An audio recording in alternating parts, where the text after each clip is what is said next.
பிரித்தானியாவில் சார்ஜ்பேக் முறையை தவறாக பயன்படுத்தி கடைகள் மற்றும் உணவகங்களில் மோசடி செய்து அதிகரித்து வருவதாக நிபுணர்கள் எச்சரித்துள்ளனர். இந்த நடைமுறை தற்போது ஒரு தொற்று நோயாக மாறிவிட்டதாக அவர்கள் தெரிவிக்கின்றனர்.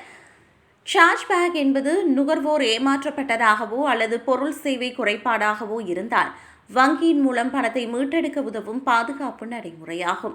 ஆனால் சிலர் உணவு அல்லது பொருட்களுக்கு முறையாக பணம் செலுத்திய பிறகும் சட்டவிரோதமாக பணம் எடுக்கப்பட்டது என்று தெரிவித்து பணத்தை மீண்டும் பெறும் மோசடியில் ஈடுபடுகின்றனர்.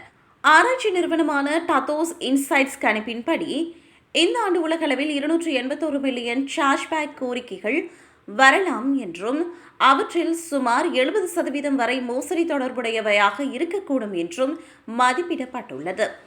இதேவேளை உலகின் மிகப்பெரிய சார்ஜ்பேக் தகராறு மேலாண்மை நிறுவனமான சார்ஜ்பேக்ஸ் 911 நிறுவனத்தின் தலைமை நிர்வாகி மோனிகா ஈடன் இந்த பிரச்சினையை உண்மையில் தொற்று நோயாக மாறியுள்ளது.